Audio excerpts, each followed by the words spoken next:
We've been yelling and screaming in these streets for 365 days, so we did not pick this day to come out here and be quiet. So Black Lives, Black Lives, say his name, say his name, say his name, say his name. When we think about the video that we all saw, I'm guessing a year ago, and many more times after that, I think it transformed many of us. I heard Nia talking about how black men cannot be martyrs any longer, and I agree with that. But his death brought us all out here. His death brought us together. His death gave us this practice of hope.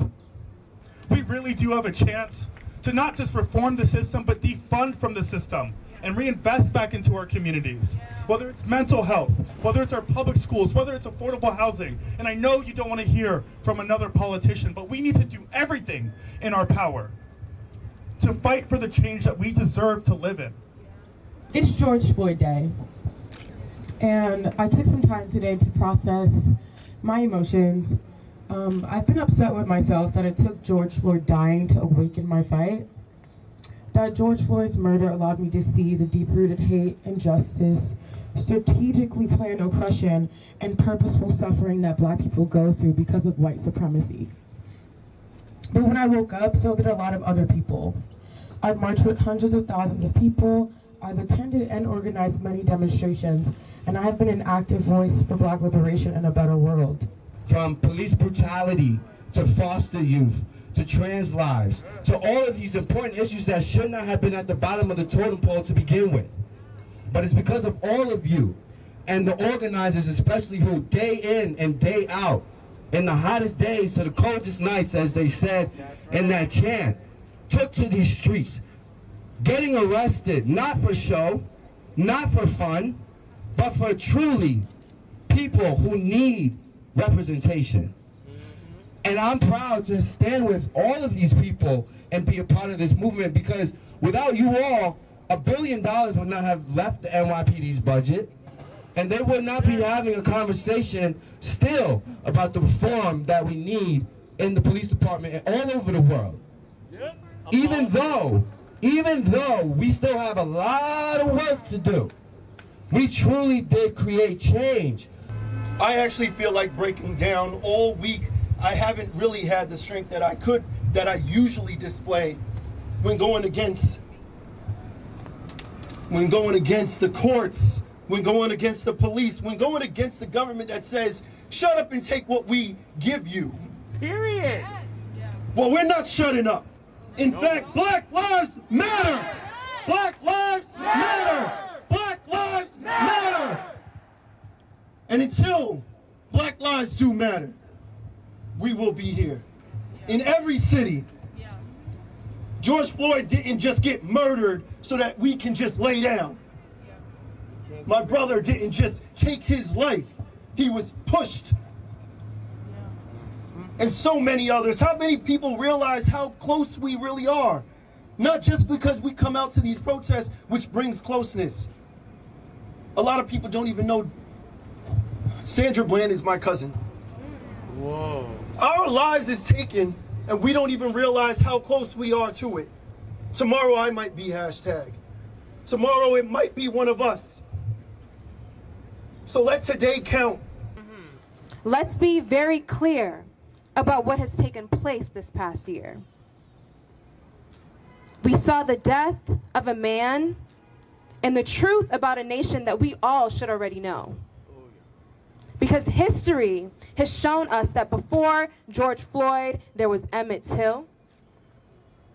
Eric Gardner. Before Emmett Till, there were the slave ships that defined us as property. And then after that, we were 3/5, correct? Yes.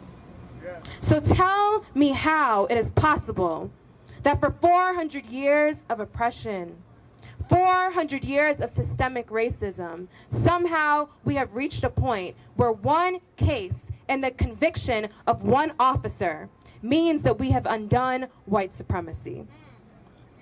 Hell no. Incorrect. We are not going to allow the narrative to continue to be told for us. We are not going to allow you to tell us how to deal with our rage, how to deal with our pain, how to deal with our communities, and what we need. Defund the police. Defund the police. Abolish the police. Abolish the police. What is so radical about defunding a relic of slavery? What is so radical about saying that our kids deserve better? But let me make one thing clear. George Floyd is not a martyr. George Floyd did not want to die. George Floyd did not want to sacrifice his life. So with every corrupt politician today trying to use this 1 year to make George Floyd a martyr, shame on you. Shame on you.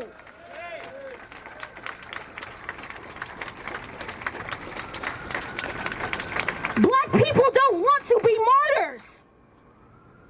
We want to be free. We want to be free. We don't need any more martyrs. We need justice, we need accountability, and we need abolition, because that's the only compromise.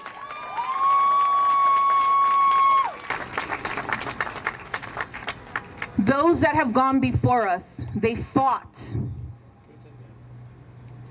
They fought and paid with their lives just to desegregate the South, just for the right to vote. We are fighting to completely overhaul a system that has been in place for hundreds of years.